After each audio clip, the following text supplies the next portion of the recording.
प्रियच्छात्राः संस्कृतकक्षां स्वागतम्। अहं गणपति हेगडे, संस्कृत अध्यापकः, हिमांशुज्योतिकलापीठ मल्लेश्वरम्। अद्य अहं कारकाणि विशेषव्याकरणांश इति पाठं बोधयामि। नवमकक्षायाः पाठः कारकाणि विशेषव्याकरणांश्च। ಮೊದಲಿಗೆ ಕಾರಕಂ ಅಂದರೆ ಏನು ಅಂತ ತಿಳ್ಕೊಳ್ಳೋಣ. ಕಾರಕಾಣಿ ಅಂದರೆ ಅದರಲ್ಲೇ ಬಹುವಚನ. ಕಾರಕಂ ಕಾರಕೆ ಕಾರಕಾಣಿ ಅಂತ. ಕಾರಕಂ ಅಂದರೆ ಯತ್ ಕ್ರಿಯಾನ್ವಯಿ ತತ್ ಕಾರಕಂ ಅಂತ. ಅಂದರೆ ಏನು? ಯಾವ ಕ್ರಿಯಾಪದದ ಜೊತೆ ಸಂಬಂಧ ಹೊಂದಿರೋ ಪದಗಳನ್ನು ಕಾರಕ ಅಂತ ಕರಿತೀವಿ. ಯತ್ ಕ್ರಿಯಾನ್ವಯಿ ತತ್ ಕಾರಕಂ. ನಿಮ್ಮ ಪುಸ್ತಕದಲ್ಲೂ ಅದೇ ಇದೆ. ಯತ್ ಕ್ರಿಯಾನ್ವಯಿ ತತ್ ಕಾರಕಂ ಅಂತ ಕೊಟ್ಟಿದ್ದಾರೆ. ಕ್ರಿಯಾನ್ವಯಿ ಅಂದ್ರೇನು? ಅನ್ವಯ ನಾಮ ಸಂಬಂಧ. ಅನ್ವಯ ಅಂದರೆ ಸಂಬಂಧ ಅಂತ ಅರ್ಥ. ಯತ್ ಯಾವುದು ಕ್ರಿಯಾಪದದ ಜೊತೆ ಸಂಬಂಧವನ್ನು ಹೊಂದಿರುತ್ತೋ ಅದನ್ನು ಕಾರಕ ಅಂತ ಕರಿತೀವಿ. ಯತ್ ಕ್ರಿಯೆಯಾ ಸಹ ಸಂಬಂಧಂ ಪ್ರಾಪ್ನೋತಿ ತತ್ ಕಾರಕಂ ಇತಿ ಫಲಿತಾರ್ಥಃ. ಯಾವುದು ಕ್ರಿಯಾಪದದ ಜೊತೆ ಸಂಬಂಧವನ್ನು, ಅನ್ವಯಂ ಅಂದರೆ ಸಂಬಂಧಂ ಅಂತ, ಪ್ರಾಪ್ನೋತಿ ಪಡೆಯುತ್ತದೆಯೋ ತತ್ ಕಾರಕಂ ಇತಿ ಫಲಿತಾರ್ಥ. ಅದು ಕಾರಕ ಎಂಬುದು ಒಟ್ಟಾರೆ ಅರ್ಥ. ರಾಮ ಪಠತಿ ನೋಡಿ, ಒಂದು ಉದಾಹರಣೆ ಕೊಟ್ಟಿದ್ದಾರೆ. ರಾಮ ಪಠತಿ ಅಂತ. ಅತ್ರ ಪಠನ ಕ್ರಿಯೆಯ ಸಹ ರಾಮಸ್ಯ ಅನ್ವಯ ಅಸ್ತಿ. ರಾಮ ಪಠತಿ ಅನ್ನೋದು ಉದಾಹರಣ ವಾಕ್ಯ. ಈ ವಾಕ್ಯದಲ್ಲಿ ಪಠತಿ ಅನ್ನೋದು ಕ್ರಿಯಾಪದ, ರಾಮ ಅನ್ನೋದು ಕರ್ತೃಪದ. ಈ ಪಠತಿಗೂ ಕರ್ತೃಪದಕ್ಕೂ ಸಂಬಂಧ ಇದೆ. ಹಾಗಾಗಿ ರಾಮ ಅನ್ನೋದು ಕಾರಕ ಆಗುತ್ತೆ. ಯಾವ ಕಾರಕ ಅಂದರೆ ಕರ್ತೃಕಾರಕ ಅಂತ ಕರಿತೀವಿ. ಯಾಕೆಂದರೆ ಈ ವಾಕ್ಯದಲ್ಲಿ ರಾಮ ಅನ್ನೋದು ಕರ್ತೃಪದ. ರಾಮ ಪಠತಿ. ಕಹ ಪಠತಿ? ಹೂ ಈಸ್ ರೀಡಿಂಗ್ ಅಂದರೆ ರಾಮ ಪಠತಿ, ರಾಮ ಈಸ್ ರೀಡಿಂಗ್. ಸೊ ಆ ರೀಡಿಂಗಿಗೂ ಮತ್ತು ರಾಮನಿಗೂ ಸಂಬಂಧ ಇದೆಯಲ್ವಾ, ಆ ಸಂಬಂಧವನ್ನು ಹೇಳುವುದೇ ಕಾರಕ ಅಂತ. ಅಂದರೆ ವರ್ಬ್ ರಿಲೇಟೆಡ್ ವರ್ಡ್ ಅಂತ ಹೇಳ್ಬೋದು. ಅಂದರೆ ಇಂಗ್ಲೀಷಲ್ಲಿ ವರ್ಬಿಗೆ ರಿಲೇಟೆಡ್ ಆಗಿರೋ ಪದಗಳನ್ನೆಲ್ಲ ಕಾರಕ ಅಂತ ಕರಿತೀವಿ. ರಾಮ ಪಠತಿ. ಅತ್ರ ಪಠನ ಕ್ರಿಯೆಯ ಸಹ ರಾಮಸ್ಯ ಅನ್ವಯ ಅಸ್ತಿ. ಇಲ್ಲಿ ಓದುವ ಕ್ರಿಯೆಯ ಜೊತೆಗೂ ರಾಮನಿಗೂ ಸಂಬಂಧ ಇದೆ. ಓದ್ತಾ ಇರೋದು ರಾಮ, ಆದ್ದರಿಂದ ಓದೋದಕ್ಕೂ ರಾಮನಿಗೂ ಸಂಬಂಧ ಇದೆ. ಅತಃ ರಾಮ ಕಾರಕಂ. ಆದ್ದರಿಂದ ರಾಮ ಅನ್ನೋ ಪದ ಕಾರಕ ಆಗುತ್ತೆ. ಅದೇ ಥರ ದಂಡೇನ ತಾಡಯತಿ. ಇನ್ನೊಂದು ಎಕ್ಸಾಂಪಲ್, ದಂಡೇನ ತಾಡಯತಿ ಅಂದರೆ ಕೋಲಿನಿಂದ ಹೊಡೆಯುತ್ತಾನೆ ಅಂತ. ಅತ್ರಾಪಿ ತಾಡನ ಕ್ರಿಯೆಯ ಸಹ ದಂಡಸ್ಯ ಅನ್ವಯ ಭವತಿ. ಇಲ್ಲಿಯೂ ಸಹ ತಾಡಯತಿ ಅಂದರೆ ಹೊಡೆಯುತ್ತಾನೆ. ಹೊಡಿತಾ ಇರೋದು ಯಾವುದರಿಂದ? ಕೋಲಿನಿಂದ.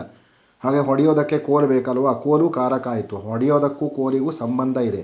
ಹಾಗಾಗಿ ದಂಡಸ್ಯ ಅನ್ವಯ ಭವತಿ. ತಾಡನ ಕ್ರಿಯೆಯ ಸಹ ದಂಡಸ್ಯ ಅನ್ವಯ ಭವತಿ. ಸಂಬಂಧ ಇದೆ, ಸಂಬಂಧ ಅಸ್ತಿ ಅಂತ. ಅತಃ ದಂಡೇನ ಕಾರಕಂ ಭವತಿ. ಆದ್ದರಿಂದ ದಂಡೇನ ಅನ್ನೋದು ಕಾರಕ. ಏತಚ್ಚ ಕಾರಕಂ ಷಡ್ವಿಧಂ ಭವತಿ. ನೋಡಿ, ಈ ಕಾರಕ 6 ಪ್ರಕಾರವಾಗಿದೆ. ಕಾರಕ ಅಂದರೆ ಏನು ಅಂತ ನಿಮಗೆ ಗೊತ್ತಾಯಿತು. ವರ್ಬ್ ರಿಲೇಟೆಡ್ ವರ್ಡ್ಸ್ ಅಂದರೆ ಕ್ರಿಯಾಪದದ ಜೊತೆ ಸಂಬಂಧ ಹೊಂದಿರುವ ಎಲ್ಲ ಪದಗಳನ್ನು ಕಾರಕ ಅಂತ ಹೇಳ್ತೀವಿ. ಆ ಕಾರಕಗಳು 6 ಪ್ರಕಾರವಾಗಿವೆ. ನೋಡಿ, ಕರ್ತ ಕರ್ಮ ಚ ಕರಣಂ ಸಂಪ್ರದಾನಂ ತಥೈವ ಚ ಅಪಾದಾನಂ ಅಧಿಕರಣಂ ಇತಿ ಆಹುಹು ಕಾರಕಾಣಿ ಷಟ್. ಕರ್ತ ಕರ್ತೃಕಾರಕ, ಕರ್ಮಕಾರಕ, ಕರಣಕಾರಕ, ಸಂಪ್ರದಾನಕಾರಕ, ತಥಾ ಹಾಗೆಯೇ ಅಪಾದಾನಕಾರಕಂ ಅಧಿಕರಣಕಾರಂ ಇತಿ ಕಾರಕಾಣಿ ಷಟ್ ಆಹುಹು. ಕಾರಕಗಳನ್ನು ಒಟ್ಟು 6 ಎಂದು ಹೇಳಲಾಗಿದೆ. ಷಟ್ ಅಂದರೆ 6 ಅಂತ. ಕಾರಕಾಣಿ ಕತಿ ಭವಂತಿ ಅಂತ ಕೇಳ್ತಾರೆ. ಷಟ್ ಭವಂತಿ ಅಂತ ಬರೀಬೇಕು. 6 ಇದೆ ಕಾರಕ. ಅದು ಯಾವ್ಯಾವುದು ಅಂತ ಇಲ್ಲಿ ನೋಡಿ, ಮತ್ತು ಟೇಬಲಲ್ಲಿ ಕೊಟ್ಟಿದ್ದಾರೆ. ಕರ್ತೃಕಾರಕಂ, ಕರ್ಮಕಾರಕಂ, ಕರಣಕಾರಕಂ, ಸಂಪ್ರದಾನಕಾರಕಂ, ಅಪಾದಾನಕಾರಂ, ಅಧಿಕರಣಕಾರಕಂ ಅಂತ. ಕಾರಕಂ ಅನುಸೃತ್ಯ ವಿಭಕ್ತಿ ಪ್ರವರ್ತತೆ. ಕಾರಕವನ್ನಕ್ಕೆ ಅನುಗುಣವಾಗಿ ವಿಭಕ್ತಿ ಇರುತ್ತದೆ. ಸಾ ಕಾರಕ ವಿಭಕ್ತಿ ಇತಿ ಉಚ್ಯತೆ. ಅದನ್ನು ಕಾರಕ ವಿಭಕ್ತಿ ಅಂತ ಕರೀತೀವಿ. ನೋಡಿ, ಇವಾಗ ಒಟ್ಟಾರೆ ಏನು ಅಂದರೆ ಯತ್ ಕ್ರಿಯಾನ್ವಯಿ ತತ್ ಕಾರಕಂ. ಯಾವುದು ಕ್ರಿಯಾಪದ ಜೊತೆ ಸಂಬಂಧ ಹೊಂದಿರುತ್ತೋ ಅದು ಕಾರಕ. ಕಾರಕಾಣಿ ಕತಿ ಅಂದರೆ ಕಾರಕಾಣಿ ಷಟ್ ಭವಂತಿ, ಕಾರಕಗಳು 6 ಇವೆ. ತಾನಿ ಕಾನಿ ಅಂತ ಪ್ರಶ್ನೆ ಇದೆ, ಅದಕ್ಕೆ ಕರ್ತೃಕಾರಕಂ, ಕರ್ಮಕಾರಕಂ, ಕರಣಕಾರಕಂ, ಸಂಪ್ರದಾನಕಾರಕಂ, ಅಪಾದಾನಕಾರಕಂ, ಅಧಿಕರಣಕಾರಕಂ ಅಂತ ಹೇಳ್ತೀವಿ. ಇವಾಗ ಒಂದೊಂದನ್ನೇ ತಿಳ್ಕೊಳ್ಳೋಣ. ಮೊದಲಿಗೆ ಕರ್ತೃಕಾರಕಂ. ಕರ್ತೃಕಾರಕ ಅಂದರೆ ಏನು ಅಂತ ತಿಳ್ಕೊಳ್ಳೋಣ. ಕರ್ತೃಕಾರಕಂ ನೋಡಿ, ಇಲ್ಲಿ ಕರ್ತೃಕಾರಕಂ ರಾಮ ಪಠತಿ. ಉದಾಹರಣೆ, ರಾಮನು ಓದುತ್ತಿದ್ದಾನೆ. ಈ ವಾಕ್ಯದಲ್ಲಿ ಪಠತಿ ಕ್ರಿಯಾಪದಂ ಅಥವಾ ತಿಂಗಂತಂ ಅಂತ ಹೇಳ್ತೀವಿ. ರಾಮ ಕರ್ತೃಪದ, ಇದು ಕರ್ತೃ. ಕರ್ತೃಪದ ಯಾವ ವಿಭಕ್ತಿಯಲ್ಲಿದೆ? ಪ್ರಥಮ ವಿಭಕ್ತಿಯಲ್ಲಿದೆ ನೋಡಿ. ಪ್ರಥಮ ವಿಭಕ್ತಿ ಕರ್ತೃ ಅಂದರೆ ಪ್ರಥಮ ವಿಭಕ್ತಿಯಲ್ಲಿದ್ದರೆ ಅದನ್ನು ಕರ್ತೃಕಾರಕ ಅಂತ ಹೇಳ್ತೀವಿ. ಇದು ಆ್ಯಕ್ಟಿವ್ ವಾಯ್ಸ್ ಅಂದರೆ ಕರ್ತರಿ ಪ್ರಯೋಗದಲ್ಲಿದೆ. ಕರ್ತರಿ ಪ್ರಯೋಗದಲ್ಲಿ ಕರ್ತೃಪದ ಪ್ರಥಮ ವಿಭಕ್ತಿಯಲ್ಲಿರುತ್ತೆ. ನೀವು ಪ್ರಯೋಗ ಲೆಸನ್ನು ಕಲ್ತಿದ್ದೀರಾ. ಅದನ್ನೇ ರಾಮೇಣ ಪಠ್ಯತೆ ಅಂತ ನಾವು ಇದರಲ್ಲಿ ಹೇಳ್ತೀವಿ. ಕರ್ಮಣಿ ಪ್ರಯೋಗದಲ್ಲಿ ರಾಮೇಣ ಪಠ್ಯತೆ ಅಂದರೂ ಸೇಮು, ರಾಮನಿಂದ ಓದಲ್ಪಡುತ್ತದೆ ಅಂತ. ಸೊ ಪಠ್ಯತೆ ಕ್ರಿಯಾಪದ, ರಾಮೇಣ ಕರ್ತೃಪದ. ಇಲ್ಲಿ ತೃತೀಯ ವಿಭಕ್ತಿ ಇದೆ ಕರ್ತೃಪದ ನೋಡಿ, ಇಲ್ಲಿ ಪ್ರಥಮ ವಿಭಕ್ತಿ ಇದೆ. ಹಾಗಾಗಿ ಪ್ರಥಮ ವಿಭಕ್ತಿ ಮತ್ತು ತೃತೀಯ ವಿಭಕ್ತಿ ಎರಡೂ ಸಹ ಕರ್ತೃಕಾರಕದಲ್ಲಿ ಬರಬಹುದು. ಕರ್ತೃಕಾರಕದಲ್ಲಿ ಆ್ಯಕ್ಟಿವ್ ವಾಯ್ಸ್ ಇದ್ದಾಗ ಪ್ರಥಮ ವಿಭಕ್ತಿ ಬರುತ್ತೆ, ಪ್ಯಾಸಿವ್ ವಾಯ್ಸ್ ಇದ್ದಾಗ ತೃತೀಯ ವಿಭಕ್ತಿ ಬರುತ್ತೆ. ಹಾಗಾಗಿ ಕರ್ತೃಕಾರಕದಲ್ಲಿ 2 ವಿಭಕ್ತಿ ಬರಬಹುದು. ಪ್ರಥಮ ವಿಭಕ್ತಿ ಮತ್ತು ತೃತೀಯ ವಿಭಕ್ತಿ 2 ವಿಭಕ್ತಿ ಬರೋದು. ಇಂಗ್ಲೀಷಲ್ಲಿ ಇದಕ್ಕೆ ಸಬ್ಜೆಕ್ಟಿವ್ ಕೇಸ್ ಅಂತ ಕರಿತೀವಿ ಕರ್ತೃಕಾರಕಕ್ಕೆ. ಅದೇ ರೀತಿ ಬಾಲಕಃ ಲಿಖತಿ, ಶಿಕ್ಷಕಃ ಬೋಧಯತಿ, ಛಾತ್ರಾಃ ಕ್ರೀಡಂತಿ. ಈ ರೀತಿ ಎಲ್ಲವೂ ಸಹ ಕರ್ತೃಕಾರಕಕ್ಕೆ ಎಕ್ಸಾಂಪಲ್. ಅಂದರೆ ಓದೋದಕ್ಕೂ ರಾಮನಿಗೂ ಸಂಬಂಧ ಇದೆ. ಹಾಗಾಗಿ ಕ್ರಿಯಾಪದ ಜೊತೆ ಸಂಬಂಧ ಇರೋದರಿಂದ ಇದು ಕಾರಕ. ಯಾವ ಕಾರಕ ಅಂತ ಹೆಸರು ಕೊಡೋದಾಗ ಕರ್ತೃಕಾರಕ. ಯಾಕೆಂದರೆ ಈ ಸೆಂಟೆನ್ಸಲ್ಲಿ ರಾಮ ಅನ್ನೋದು ಕರ್ತೃ ಶಬ್ದ. ಇಲ್ಲೂ ಸಹ ರಾಮನಿಂದ ಓದಲ್ಪಡುತ್ತದೆ ಅಂದರೆ ಅಲ್ಲೂ ಸಹ ಕರ್ತೃ. ಇದು ಕರ್ತೃಕಾರಕ ನೋಡಿ, ಅದನ್ನೇ ಕೊಟ್ಟಿದ್ದಾರೆ ಇಲ್ಲಿ.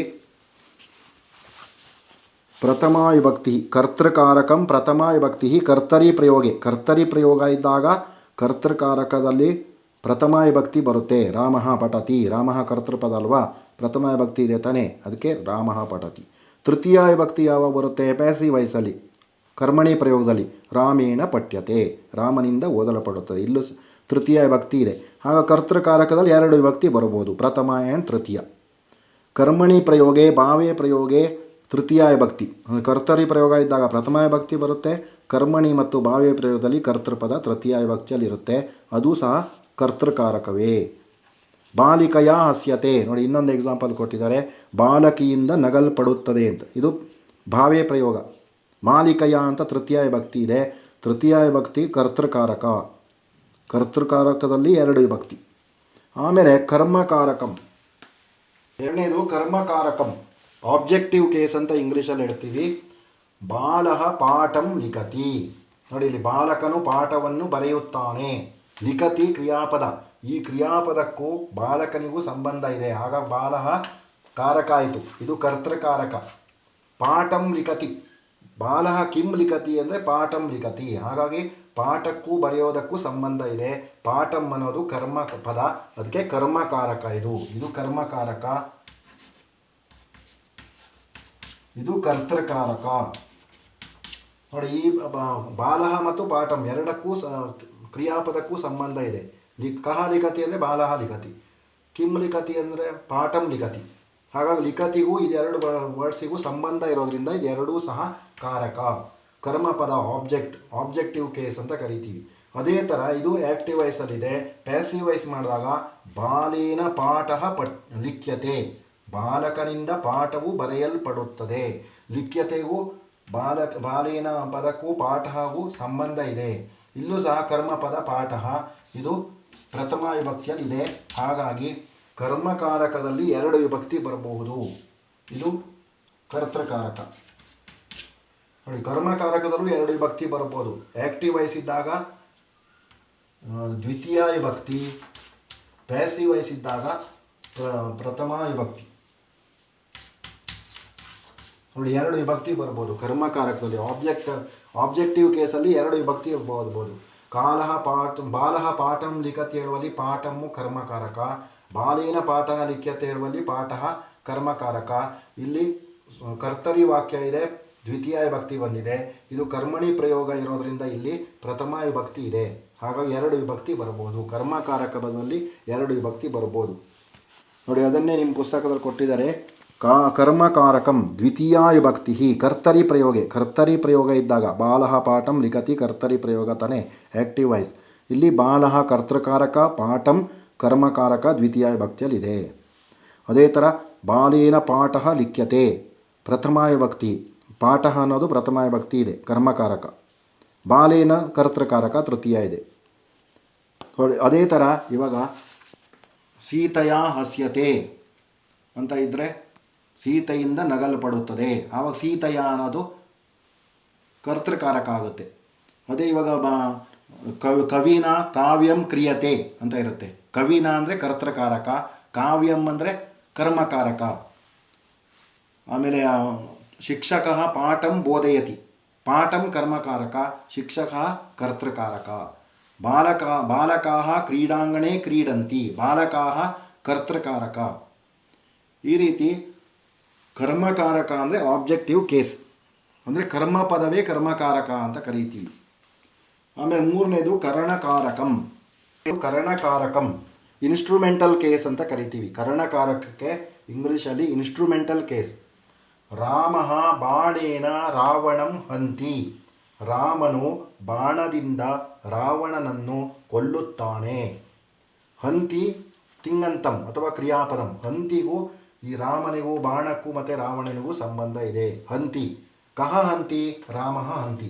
ಆಗ ರಾಮ ಕರ್ತೃಕಾರಕ ಆಯಿತು.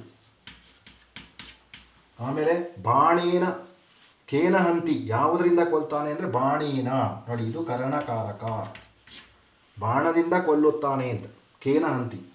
ರಾವಣಂ ಹಂತಿ, ಯಾರನ್ನ ಕೊಲ್ತಾನೆ. ಕಂ ಹಂತಿ ಅಂದರೆ ರಾವಣನನ್ನು. ಇದು ಕರ್ಮಕಾರಕ. ನೋಡಿ, ಇಲ್ಲಿ ಮೂರು ಕಾರಕ ಇದೆ. ರಾಮ ಕರ್ತೃಕಾರಕ, ಬಾಣೇನ ಕರಣಕಾರಕ, ರಾವಣಂ ಕರ್ಮಕಾರಕ, ಹಂತಿ ಕ್ರಿಯಾಪದ. ಈ ಹಂತಿಗೂ ಈ ಮೂರು ಪದಗಳಿಗೂ ಸಂಬಂಧ ಇರೋದ್ರಿಂದ ಈ ಮೂರು ಪದಗಳು ಕಾರಕಗಳು. ಬಾಣದಿಂದ ಕೊಲ್ತಾನೆ ಅಂದರೆ ಇನ್ಸ್ಟ್ರೂಮೆಂಟ್ ಆಗಿಲ್ವಾ, ಅವನನ್ನು ಸಾಯಿಸೋದಕ್ಕೆ ಇನ್ಸ್ಟ್ರೂಮೆಂಟ್ ಯಾವುದಾಯಿತು, ಸಾಧನ ಯಾವುದಾಯಿತು ಅಂದರೆ ಬಾಣೇನ, ಅದಕ್ಕೆ ಕರಣಕಾರಕ. ಅದೇ ರೀತಿ ಇನ್ನೊಂದು ಉದಾಹರಣೆ, ಮನುಷ್ಯ ನೇತ್ರಾಭ್ಯಾಂ ಪಶ್ಯತಿ, ಮನುಷ್ಯನು ಕಣ್ಣುಗಳೆರಡರಿಂದ ನೋಡುತ್ತಾನೆ. ಮನುಷ್ಯ ಕಹ ಪಶ್ಯತಿ, ಮನುಷ್ಯ ಇದು ಕರ್ತೃಕಾರಕ ಆಯಿತು. ಆಮೇಲೆ ಯಾವ ಎರಡರಿಂದ ನೋಡ್ತಾನೆ. ನೇತ್ರಾಭ್ಯಾಂ ಕಣ್ಣುಗಳ ಎರಡರಿಂದ, ಇದು ಕರಣಕಾರಕ. ನೋಡುವುದಕ್ಕೆ ಸಾಧನಗಳು ಕಣ್ಣಾಯಿತು, ಇದು ಕ್ರಿಯಾಪದ ಅಥವಾ ತಿಂಗಂತಂ. ಸೊ ಪಶ್ಯತಿಗೂ ಈ ಎರಡೂ ಪದಗಳಿಗೂ ಸಂಬಂಧ ಇರೋದ್ರಿಂದ ಎರಡೂ ಪದಗಳು ಕಾರಕ. ಕರ್ತೃಕಾರಕ ಮನುಷ್ಯ, ನೇತ್ರಾಭ್ಯಾಂ ಕರಣಕಾರಕ, ಸಾಧನ ಇನ್ಸ್ಟ್ರೂಮೆಂಟ್. ಇದು ಎರಡು ಎಕ್ಸಾಂಪಲು ಇಲ್ಲಿ ಕೊಟ್ಟಿದ್ದಾರೆ ನೋಡಿ. ತೃತೀಯ ವಿಭಕ್ತಿ ಅಂದರೆ ಇಲ್ಲಿ ಇನ್ನು ಮೇಲೆ ಒಂದೊಂದೇ ವಿಭಕ್ತಿ ಬರುತ್ತೆ. ಕರ್ತೃಕಾರಕ ಕರ್ಮಕಾರಕ ಮಾತ್ರ ಎರಡೆರಡು ವಿಭಕ್ತಿಗಳು ಬರುತ್ತೆ. ಕರಣಕಾರಕದಿಂದ ಒಂದೊಂದೇ ತೃತೀಯ ವಿಭಕ್ತಿ ಬರುತ್ತೆ. ರಾಮ ಬಾಣೇನ ರಾವಣಂ ಹಂತಿ. ನೋಡಿ, ಬಾಣೇನ ತೃತೀಯ ವಿಭಕ್ತಿ ಇದೆ, ನೇತ್ರಾಭ್ಯಾಮು ತೃತೀಯ ವಿಭಕ್ತಿ ಇದೆ. ಎರಡೂ ಸಹ ಕರಣಕಾರಕ. ಆಮೇಲೆ ಒಂದೇ ಸೆಂಟೆನ್ಸಲ್ಲಿ 3, 4, 5, 6 ಕಾರಕಗಳು ಬರ್ಬೋದು, ಅದು ಆಮೇಲೆ ಹೇಳ್ತೀನಿ.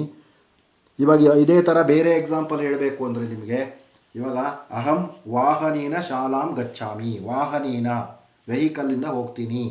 ಅಹಂ ಪಾದಾಭ್ಯಾಂ ಗಚ್ಚಾಮಿ, ಅಹಂ ಕರ್ಣೇನ ಶೃಣೋಮಿ, ಕಿವಿಯಿಂದ ಕೇಳಿಸ್ಕೊಳ್ತೀನಿ. ಕರ್ಣೇನ ನೋಡಿ ತೃತೀಯ ವಿಭಕ್ತಿ, ಇನ್ಸ್ಟ್ರೂಮೆಂಟ್ ಬಂತು. ಲೇಖನ್ಯ ಲಿಖಾಮಿ, ಪೆನ್ನಿಂದ ಬರೆಯುತ್ತೇನೆ. ಲೇಖನ್ಯ ಕರಣಕಾರಕ. ಆಮೇಲೆ ಅಹಂ ಮುಖೇನ ಖಾದಾಮಿ, ಬಾಯಿಯಿಂದ ತಿನ್ನುತ್ತೇನೆ ಆ ಥರ. ಕಣ್ಣಿನಿಂದ ನೋಡುತ್ತೇನೆ, ಕಾಲಿನಿಂದ ನಡೆಯುತ್ತೇನೆ. ಈ ರೀತಿ ದ್ವಿಚಕ್ರಿಕಾಯಾನ, ಇವು ನೀವು ಸೈಕಲ್ ಶಾಲೆಗೆ ಹೋದರೆ ದ್ವಿಚಕ್ರಿಕಾಯಾನೇನ ಶಾಲಾಂ ಗಚ್ಚಾಮಿ, ದ್ವಿಚಕ್ರಿಕಾಯಾನೇನ ಅಂತ ಬರುತ್ತಲ್ವ, ಅದು ಕರಣಕಾರಕ ಇನ್ಸ್ಟ್ರೂಮೆಂಟಲ್ ಕೇಸ್. ಸುಧಾಖಂಡೇನ ಲಿಖಾಮಿ, ನೋಡಿ ಇದು ಸುಧಾಖಂಡ, ಚಾಕ್ ಪೀಸಿಂದ ಬರೀತೀನಿ, ಸುಧಾಖಂಡೇನ ಅಂತ ಬಂತು. ತೃತೀಯ ವಿಭಕ್ತಿನೇ ಬರಬೇಕು, ಅದು ಕರಣಕಾರಕ ಇನ್ಸ್ಟ್ರೂಮೆಂಟಲ್ ಕೇಸ್. ನೆಕ್ಸ್ಟು ಸಂಪ್ರದಾನ ಕಾರಕಂ. ನಾಲ್ಕನೆಯದು ಸಂಪ್ರದಾನ ಕಾರಕಂ, ಡೇಟಿವ್ ಕೇಸ್ ಅಂತ ಇಂಗ್ಲೀಷಲ್ಲಿ ಹೇಳ್ತೀವಿ. ಡೇಟಿವ್ ಕೇಸ್. ರಾಜ ವಿಪ್ರಾಯ ಗಾಂ ದದಾತಿ. ರಾಜನು ಬ್ರಾಹ್ಮಣನಿಗೆ ಹಸುವನ್ನು ಕೊಡುತ್ತಾನೆ. ನೋಡಿ, ದದಾತಿಗೂ ರಾಜನಿಗೂ ಸಂಬಂಧ ಇದೆ, ಹಾಗಾಗಿ ಇದು ಕಾರಕ ಆಯಿತು, ಕರ್ತೃಕಾರಕ. ಕಹ ದದಾತಿ ಅಂದರೆ ರಾಜ, ಇದು ಕರ್ತೃಕಾರಕ. ವಿಪ್ರಾಯ ದದಾತಿ, ಯಾರಿಗೆ ಕೊಡ್ತಾನೆ. ಕಸ್ಮೈ ದದಾತಿ ಅಂದರೆ ಬ್ರಾಹ್ಮಣಾಯ, ವಿಪ್ರಾಯ ಬ್ರಾಹ್ಮಣನಿಗೆ ಕೊಡ್ತಾನೆ, ಇದು ಸಂಪ್ರದಾನ ಕಾರಕ.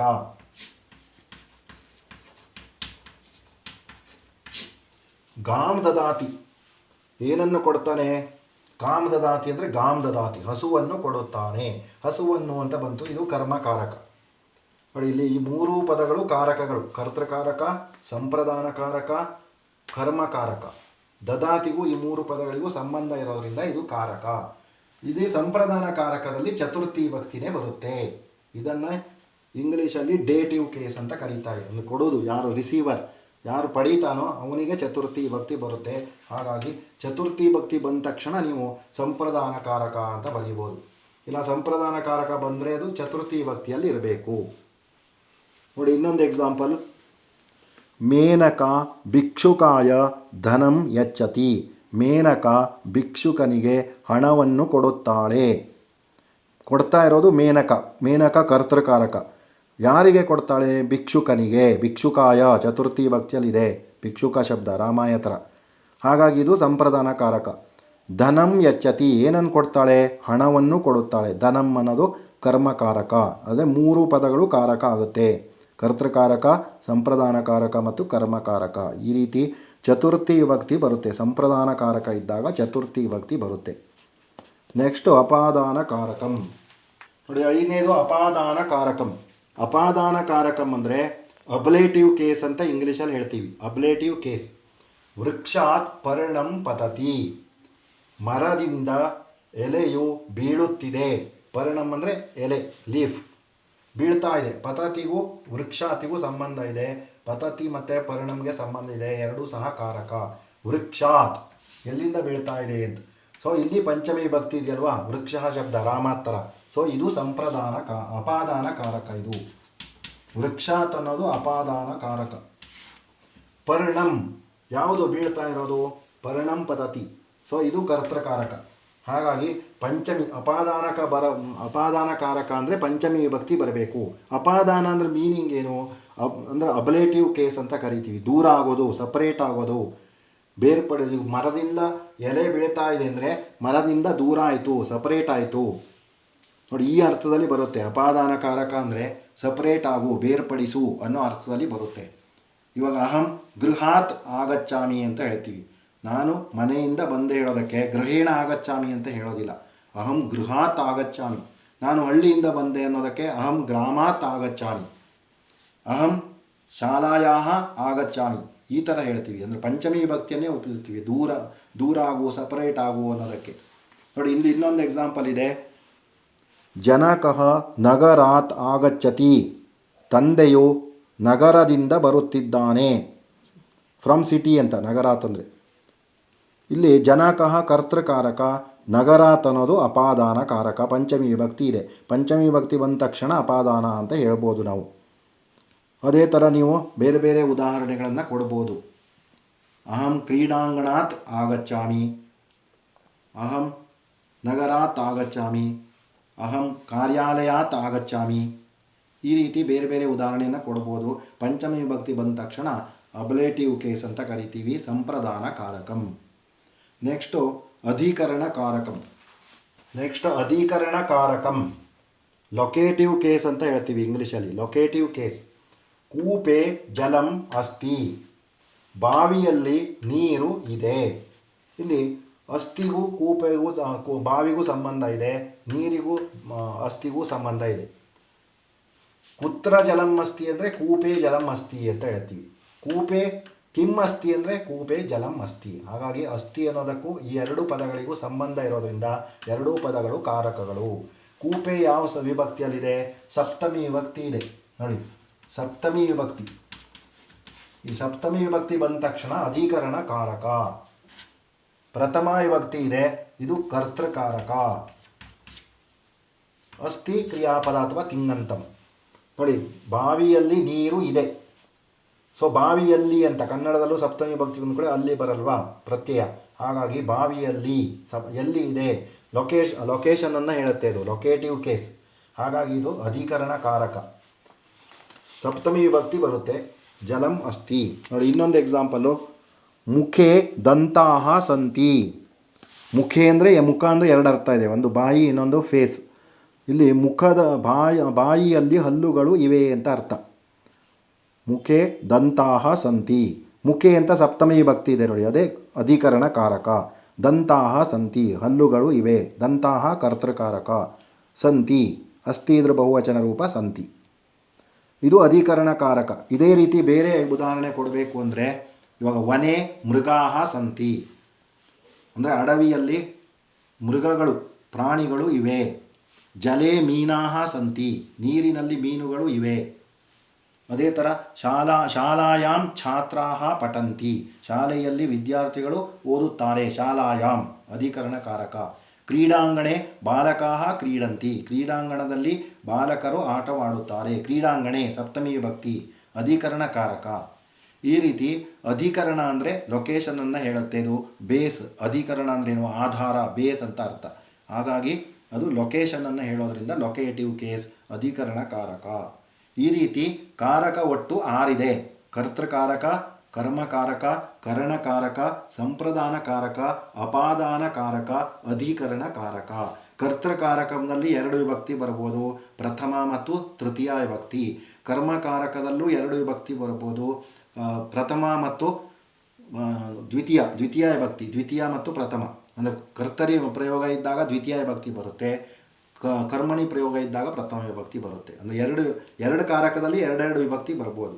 ಆಮೇಲೆ ಕರಣಕಾರಕ ಬಂದಾಗ ತೃತೀಯ ವಿಭಕ್ತಿ, ಸಂಪ್ರದಾನ ಬಂದಾಗ ಚತುರ್ಥಿ ವಿಭಕ್ತಿ, ಅಪಾದಾನ ಬಂದಾಗ ಪಂಚಮಿ ವಿಭಕ್ತಿ, ಅಧಿಕರಣ ಬಂದಾಗ ಸಪ್ತಮಿ ವಿಭಕ್ತಿ. ಇದಿಷ್ಟು ತಿಳ್ಕೊಳ್ಬೇಕು. ಇವಾಗ ನೆಕ್ಸ್ಟ್ ಒಂದು ಎಕ್ಸಾಂಪಲ್ ಕೊಟ್ಟಿದ್ದಾರೆ ನಿಮಗೆ. ಒಂದೇ ವಾಕ್ಯದಲ್ಲಿ ಎಲ್ಲ ಕಾರಕವೂ ಸಹ ಇದೆ. ಇವಾಗ ಅದನ್ನು ಹೇಳೋದಕ್ಕಿಂತ ಮುಂಚೆ ಇಲ್ಲಿ ನೋಡಿ, ಷಷ್ಠಿ ವಿಭಕ್ತಿ ಕಾರಕ ಆಗೋದಿಲ್ಲ ಯಾಕೆ ಅಂತ ಕೊಟ್ಟಿದ್ದಾರೆ. ದಶರಥಸ್ಯ ಪುತ್ರ ಗಚ್ಚತಿ, ದಶರಥನ ಮಗನು ಹೋಗುತ್ತಿದ್ದಾನೆ ಅಂದರೆ ಶ್ರೀರಾಮ. ಇಲ್ಲಿ ದಶರಥಸ್ಯ ಷಷ್ಠಿ ವಿಭಕ್ತಿ ಇದೆ.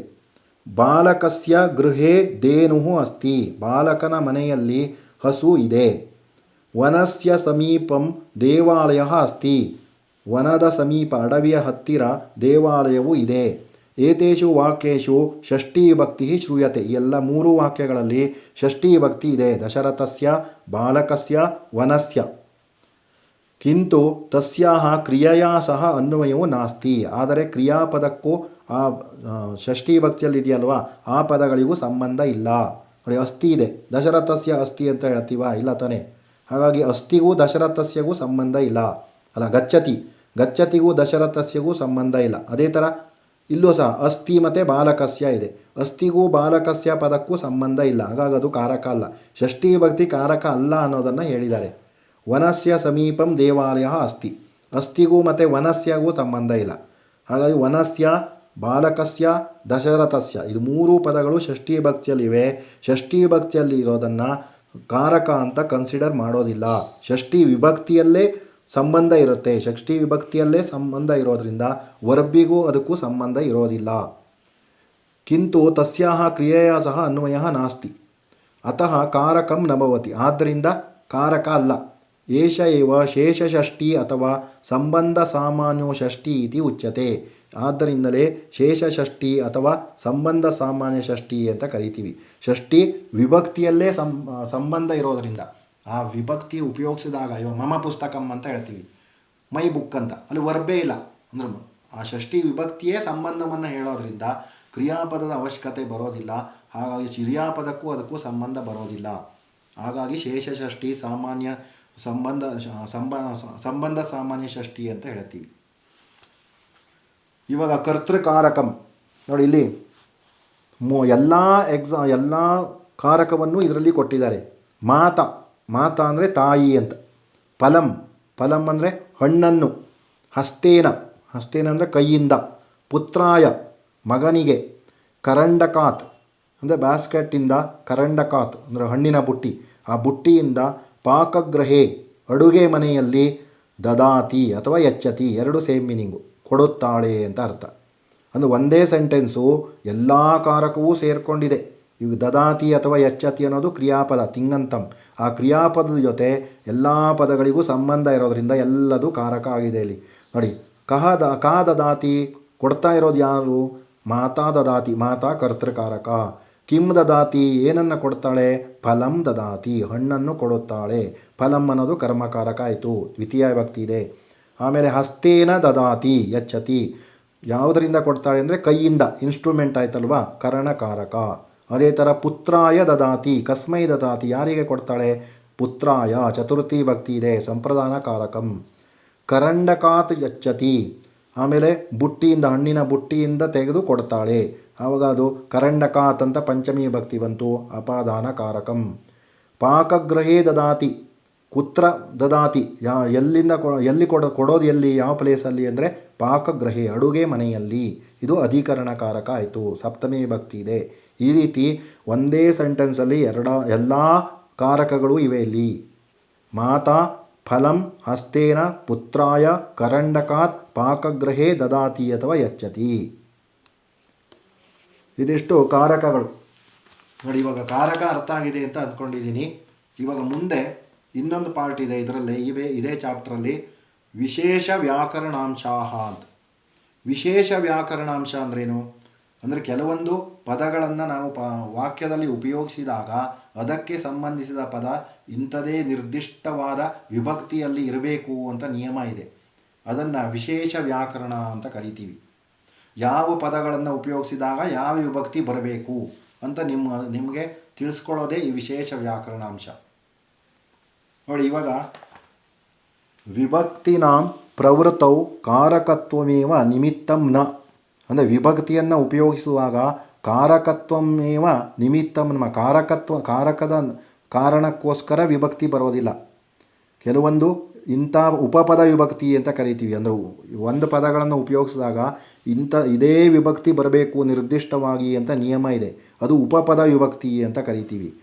ಕಾಸಾಂಚನ ವಿಭಕ್ತಿನಾಂ ಪ್ರವೃತ್ತೌ ಉಪಪದಮಪಿ ನಿಮಿತ್ತಂ ಭವತಿ. ಒಂದು ಕಾರಕಕ್ಕನುಗುಣವಾಗಿ ವಿಭಕ್ತಿ ಉಪಯೋಗಿಸ್ತೀವಿ, ಅದನ್ನು ಕಾರಕ ವಿಭಕ್ತಿ ಅಂತ ಕರಿತೀವಿ. ಈಗ ನಾವು ಕಲ್ತೀವಲ್ವಾ, ಕಾರಕ ಮಾಡುವಾಗ ನಿಮಗೆ ಹೇಳಿದೆ ಯಾವ ಕಾರಕ ಬಂದರೆ ಯಾವ ವಿಭಕ್ತಿ ಅಂತ, ಅದು ಕಾರಕ ವಿಭಕ್ತಿ. ಇನ್ನೊಂದು ಉಪಪದ ವಿಭಕ್ತಿ ಅಂದರೆ ಯಾವ ಪದ ಬಂದಾಗ ಯಾವ ವಿಭಕ್ತಿ ಅಂತ ಹೇಳ್ತೀವಿ, ಅದು ಉಪಪದ ವಿಭಕ್ತಿ. ಏತಾಃ ವಿಭಕ್ತಯಃ ಏವ ಉಪಪದ ವಿಭಕ್ತಯಃ ಇತಿ ಉಚ್ಯಂತೆ. ಈ ಕೆಲವೊಂದು ವಿಭಕ್ತಿಗಳನ್ನು ಉಪಯೋಗಿಸುವಾಗ ಉಪಪದಮಪಿ ನಿಮಿತ್ತಂ ಭವತಿ. ನಿಮಿತ್ತಂ ಅಂದರೆ ಕಾರಣ, ಉಪಪದವೂ ಕಾರಣ ಆಗುತ್ತೆ. ಅಂದರೆ ಇಂಥ ಪದ ಬಂದಾಗ ಇಂಥ ವಿಭಕ್ತಿನೇ ಬರಬೇಕು ಅಂತ ನಿಯಮ ಇದೆ, ಅದೇ ಉಪಪದ ವಿಭಕ್ತಿ ಅಂತ ಕರೆಯಲ್ಪಡುತ್ತೆ. ತಸ್ಮಾತ್ ವಿಭಕ್ತಿ ದ್ವಿವಿಧ. ಆದ್ದರಿಂದ ವಿಭಕ್ತಿಗಳಲ್ಲಿ ಎರಡು ಪ್ರಕಾರ, ಕಾರಕ ವಿಭಕ್ತಿ ಮತ್ತು ಉಪಪದ ವಿಭಕ್ತಿ ಇತಿ. ಇನ್ನೊಂದು ಉಪಪದ ವಿಭಕ್ತಿ. ಕಾರಕ ವಿಭಕ್ತಿ ಅಂದರೆ ಅಕಾರ್ಡಿಂಗ್ ಟು ಕಾರಕ ವಿ ಆರ್ ಯೂಸಿಂಗ್ ವಿಭಕ್ತಿ, ನೋ ದಟ್ ಈಸ್ ಕಾರಕ ವಿಭಕ್ತಿ. According to some words we are using different ವಿಭಕ್ತಿ, ಅದು ಉಪಪದ ವಿಭಕ್ತಿ. ಪರ್ಟಿಕ್ಯುಲರ್ ವಿಭಕ್ತಿನೇ ಬರಬೇಕು ಅಂತ ಇರುತ್ತೆ. ಇಂಥ ಪದ ಬಂದಾಗ ನಿರ್ದಿಷ್ಟವಾದ ವಿಭಕ್ತಿ ಇರುತ್ತೆ, ಅದು ಉಪಪದ ವಿಭಕ್ತಿ. ಈ ಯಾವ ಪದ ಬಂದಾಗ ಯಾವ ವಿಭಕ್ತಿ ಅಂತ ತಿಳ್ಕೊಳ್ಳೋಣ. ಅಭಿತಃ ಪರಿತಃ ಉಭಯತಃ ಪ್ರತಿ ಇತ್ಯಾದೀನಾಂ ಅವ್ಯಯಾನಾಂ ಯೋಗೆ ತತ್ಸಂಬಂಧಂ ಪದಂ ದ್ವಿತೀಯಾ ವಿಭಕ್ತ್ಯಂತಂ ಭವತಿ. ಅಭಿತಃ ಪರಿತಃ ಉಭಯತಃ ಪ್ರತಿ ಮುಂತಾದ ಅವ್ಯಯಗಳ ಸಂಬಂಧ ಇರುವಾಗ, ಅಂದರೆ ಈ ಎಲ್ಲ ಪದಗಳನ್ನು ವಾಕ್ಯದಲ್ಲಿ ಉಪಯೋಗಿಸಿದಾಗ ತತ್ಸಂಬಂಧಂ ಪದಂ ಅದಕ್ಕೆ ಸಂಬಂಧಿಸಿದ ಪದವು ದ್ವಿತೀಯಾ ವಿಭಕ್ತಿಯಿಂದ ಕೊನೆಯಾಗಿರುತ್ತೆ. ಉದಾಹರಣೆ, ಕೃಷ್ಣಂ ಅಭಿತಃ ಗೋಪಿಕಾಃ ನೃತ್ಯಂತಿ. ಕೃಷ್ಣನ ಮುಂದೆ ಗೋಪಿಕೆಯರು ನರ್ತಿಸುತ್ತಿದ್ದಾರೆ. ನೋಡಿ, ಇಲ್ಲಿ ಕೃಷ್ಣಂ ಅಭಿತಃ ಅಂತ ಇದೆ. ಯಾಕೆ ಅಂದರೆ ಅಭಿತಃ ಅಂತ ವರ್ಡ್ ಬಂದಾಗ ಇಲ್ಲೇ ನೋಡಿದ್ರಲ್ವ, ಅಭಿತಃ ಪರಿತಃ ಉಭಯತಃ ಪ್ರತಿ, ಇವು ನಾಲ್ಕು ಪದಗಳನ್ನು ಉಪಯೋಗಿಸಿದಾಗ ಅದಕ್ಕೆ ಸಂಬಂಧಿಸಿದ ಪದ ದ್ವಿತೀಯ ಇರಬೇಕು. ಅದಕ್ಕೆ ಕೃಷ್ಣ ಶಬ್ದ ದ್ವಿತೀಯ ವಿಭಕ್ತಿಯಲ್ಲಿ ಇದೆ. ಕೃಷ್ಣಂ ಅಭಿತಃ ಅಂತಲೇ ಬರೀಬೇಕು, ಕೃಷ್ಣಸ್ಯ ಅಭಿತಃ ಅಂತ ಬರೆಯುವಂಗಿಲ್ಲ. ಕೃಷ್ಣಂ ಅಭಿತಃ, ಯಾಕೆಂದರೆ ಅಭಿತಃ ಇದೆ. ಅಭಿತಃ ಅಂದರೆ ಮುಂದೆ ಅಂತ ಅರ್ಥ. ಅದೇ ಥರ ಶಾಲಾಂ ಪರಿತಃ ಮಾರ್ಗಾಃ ಸಂತಿ. ಶಾಲಾಂ ಪರಿತಃ, ಶಾಲಾಂ ದ್ವಿತೀಯ ವಿಭಕ್ತಿ, ಶಾಲಾ ಶಾಲೆ ಶಾಲಾ, ಶಾಲಾಂ ಶಾಲೆ ಶಾಲಾ, ಪರಿತಃ ಇದೆ. ಪರಿತಃ ಬಂದಾಗಲೂ ದ್ವಿತೀಯ ಬರಬೇಕು, ಅದಕ್ಕೆ ಶಾಲಾಂ. ಪರಿತಃ ಅಂದರೆ ಸುತ್ತಲೂ ಅಂತ ಅರ್ಥ, ಸರೌಂಡಿಂಗ್ಸ್. ಮಾರ್ಗಾಹ ಸಂತಿ, ರಸ್ತೆಗಳು ಇವೆ. ಶಾಲೆಯ ಸುತ್ತಲೂ ರಸ್ತೆಗಳು ಇವೆ. ಕನ್ನಡದ ಪ್ರಕಾರ ಷಷ್ಠಿ ಭಕ್ತಿ ಇದೆ, ಸಂಸ್ಕೃತದಲ್ಲಿ ಶಾಲಾಂ ಪರಿತಃ ಅಂತ ಇದೆ, ದ್ವಿತೀಯ ಬರಬೇಕು ಪರಿತಃ ಬಂದಾಗ. ನೆಕ್ಸ್ಟ್ ಎಕ್ಸಾಂಪಲ್, ನಗರೇಶು ಮಾರ್ಗಂ ಉಭಯತಃ ಆಪಣಾಹ ಭವಂತಿ. ನಗರೇಶು ನಗರಗಳಲ್ಲಿ, ಮಾರ್ಗಂ ಉಭಯತಃ ರಸ್ತೆಯ ಎರಡೂ ಕಡೆ, ಆಪಣಾಹ ಭವಂತಿ ಅಂಗಡಿಗಳು ಇವೆ. ನೋಡಿ ಇಲ್ಲಿ ಉಭಯತಃ ಅಂತ ಬಂದಿದೆ, ಅದಕ್ಕೋಸ್ಕರ ಮಾರ್ಗಂ ಅಂತ ದ್ವಿತೀಯ ವಿಭಕ್ತಿ ಇದೆ. ಮಾರ್ಗ ಮಾರ್ಗೋ ಮಾರ್ಗಾಹ, ಮಾರ್ಗಂ ಮಾರ್ಗೋ ಮಾರ್ಗ. ಮಾರ್ಗಸ್ಯ ಉಭಯತಃ ಬರಿಬಾರ್ದು, ಮಾರ್ಗಂ ಅಂತ ಬರಿಬೇಕು, ರಾಮಂ ಥರ. ನೆಕ್ಸ್ಟು, ಅರ್ಚನಾ ವಿದ್ಯಾಲಯಂ ಪ್ರತಿ ಗಚ್ಚತಿ. ಅರ್ಚನಾ ಸ್ಕೂಲಿನ ಕಡೆಗೆ ಹೋಗ್ತಾಳೆ, ಶಾಲೆಗೆ ಹೋಗುತ್ತಾಳೆ ಅಂತ ಅರ್ಥ. ಇಲ್ಲಿ ವಿದ್ಯಾಲಯಂ ಪ್ರತಿ, ಪ್ರತಿ ಅಂತ ಬಂದಿದೆಯಲ್ವಾ, ಪ್ರತಿ ಅಂತ ಒಂದು ವಾಕ್ಯದಲ್ಲಿ ಉಪಯೋಗಿಸಿದಾಗ ಆ ವಿದ್ಯಾಲಯ ಶಬ್ದ ದ್ವಿತೀಯ ವಿಭಕ್ತಿಯಲ್ಲಿ ಇದೆ. ವಿದ್ಯಾಲಯ ಪುಲ್ಲಿಂಗ, ವಿದ್ಯಾಲಯಂ ಅಂತ ದ್ವಿತೀಯ ವಿಭಕ್ತಿಯಲ್ಲಿ ಬರುತ್ತೆ, ರಾಮಂ ಥರ. ಸೊ ವಿದ್ಯಾಲಯಂ ಪ್ರತಿ ಅಂತಲೇ ದ್ವಿತೀಯನೇ ಬರುತ್ತೆ. ಒಟ್ಟಾರೆ ಇದು ಈ ನಿಯಮ ಏನು ಹೇಳುತ್ತೆ, ಒಂದು ವಾಕ್ಯದಲ್ಲಿ ಅಭಿತಃ ಪರಿತಃ ಉಭಯತಃ ಪ್ರತಿ ಈ 4 ಪದಗಳನ್ನು ಉಪಯೋಗಿಸಿದಾಗ ಅದಕ್ಕೆ ಸಂಬಂಧಿಸಿದ ಪದ ದ್ವಿತೀಯ ವಿಭಕ್ತಿಯಲ್ಲೇ ಇರಬೇಕು. ನೆಕ್ಸ್ಟ್, ಇದು ಮೊದಲನೇ ನಿಯಮ, ಅಂದರೆ 4 ಪದಗಳು ಬಂದಾಗ ದ್ವಿತೀಯ ಬರುತ್ತೆ ಅಂತ ಕೊಟ್ಟು. ಇವಾಗ ನೆಕ್ಸ್ಟ್ ನಿಯಮ ನೋಡೋಣ. ಸಹ ಸಾಕಂ ಸಮಂ ಸಾರ್ಧಂ ಅಲಂ ಏತೇಷಾಂ ಯೋಗೆ ತತ್ಸಂಬಂಧಂ ಪದಂ ತೃತೀಯ ವಿಭಕ್ತ್ಯಂತಂ ಭವತಿ. ಸಹ ಸಾಕಂ ಸಮಂ ಸಾರ್ಧಂ ಅಲಂ 5 ಪದಗಳನ್ನು ಉಪಯೋಗಿಸಿದಾಗ ಅದಕ್ಕೆ ಸಂಬಂಧಿಸಿದ ಪದ ತೃತೀಯ ವಿಭಕ್ತಿಯಿಂದ ಕೊನೆಯಾಗುತ್ತೆ. ಅಲಂ ಇತ್ಯಸ್ಯ ಅತ್ರ ಕ್ರಿಯಾ ನಿಷೇಧಾರ್ಥಃ ಭವತಿ. ಅಲಂ ಅಂದರೆ ಕ್ರಿಯಾ ನಿಷೇಧಾರ್ಥ ಅನ್ನೋ ಅರ್ಥ. ಅದು ಉದಾಹರಣೆ ಬಂದಾಗ ಹೇಳ್ತೀನಿ. ಇವಾಗ ರಾಮೇಣ ಸಹ ಸಾಕಂ ಸಮಂ ಸಾರ್ಧಂ ಸೀತಾ ವನಂ ಅಗಚ್ಚತ್ ಅಂದರೆ ಒಂದೇ ಉದಾಹರಣೆಯಲ್ಲಿ ಎಲ್ಲವನ್ನು ಸೇರಿಸಿದ್ದಾರೆ, ಅಂದರೆ ಸೇಮ್ ಮೀನಿಂಗ್ ಇರೋದ್ರಿಂದ. ರಾಮೇಣ ಸಹ ಅಥವಾ ರಾಮೇಣ ಸಾಕಮ್ಮು, ರಾಮೇಣ ಸಮಮ್ಮು, ರಾಮೇಣ ಸಾರ್ಧಂ, ಸೀತಾ ವನಂ ಅಗಚ್ಚತ್. ನೋಡಿ, ಸಹ ಸಾಕಂ ಸಮಂ ಸಾರ್ಧಂ ಎಲ್ಲ ಒಂದೇ ಮೀನಿಂಗ್ ಇದೆ, ವಿತ್ ಅಂತ ಅರ್ಥ, ಜೊತೆಯಲ್ಲಿ. ರಾಮನ ಜೊತೆಯಲ್ಲಿ ಸೀತೆಯು ವನಕ್ಕೆ ಹೋದಳು ಅಂತ ಅರ್ಥ. ಸಹ ಸಾಕಂ ಸಮಂ ಸಾರ್ಧಂ ಈ 4 ಒಂದೇ ಅರ್ಥ ಕೊಡೋದ್ರಿಂದ ಒಂದರಲ್ಲೇ ಎಲ್ಲ ಎಕ್ಸಾಂಪಲು ಕೊಟ್ಟಿದ್ದಾರೆ. ರಾಮೇಣ ಸಹ ಅಂದರೂ ಸರಿ, ರಾಮೇಣ ಸಾಕಂ ಅಂದರೂ ಸರಿ, ರಾಮೇಣ ಸಮಮ್ಮು, ರಾಮೇಮ ಸಾರ್ಧಂ, ಸೀತಾ ವನಂ ಅಗಚ್ಚತ್. ಇಲ್ಲಿ ತೃತೀಯ ವಿಭಕ್ತಿ ಬಂದಿದೆ. ಸಹ ಸಾಕಂ ಸಮಂ ಸಾರ್ಧಂ ಇರೋದ್ರಿಂದ ರಾಮ ಶಬ್ದ ತೃತೀಯ ವಿಭಕ್ತಿ ಬಂದಿದೆ, ರಾಮೇಣ ಅಂತಲೇ ಬರೀಬೇಕು. ಅಲಂ ಭೋಜನೇನ, ನೋಡಿ ಅಲಂಗೆ ಇದು ಎಕ್ಸಾಂಪಲು. ಅಲಂ ಬಂದಾಗಲೂ ತೃತೀಯ ವಿಭಕ್ತಿ ಬರಬೇಕಲ್ವಾ. ಅಲಂ ಭೋಜನೇನ, ಭೋಜನಂ ಶಬ್ದ ನಪುಂಸಕಲಿಂಗ, ತೃತೀಯ ವಿಭಕ್ತಿ ಇದೆ, ಭೋಜನೇನ. ಭೋಜನೇನ ಅಲಂ ಅಂತ. ಇಲ್ಲೂ ಸಹ ಅಲಂ ಅಂದ್ರೇನು, ಊಟ ಸಾಕು, ಎನಫ್ ಅಂತ ಅರ್ಥ. ಇಲ್ಲಿ ಅಲಂ ಅಂದರೆ ಎನಫ್. ಅಲಂ ವಿವಾದೇನ, ವಿವಾದೇನ ಅಲಂ ಅಂತ. ವಿವಾದ ಶಬ್ದ ತೃತೀಯ ವಿಭಕ್ತಿಯಲ್ಲಿದೆ, ಅಲಂ ಇರೋದ್ರಿಂದ ಅಲಂ ಅಂತ ಒಂದು ವಾಕ್ಯದಲ್ಲಿ ಉಪಯೋಗಿಸಿದ್ರೆ ತೃತೀಯ ಬರಬೇಕು. ವಿವಾದ ಸಾಕು, ಜಗಳಾಡೋದು ಸಾಕು, ವಾದ ಮಾಡೋದು ಸಾಕು, ಅಲಂ ಅಂದರೆ ಎನಫ್ ಅಂತ.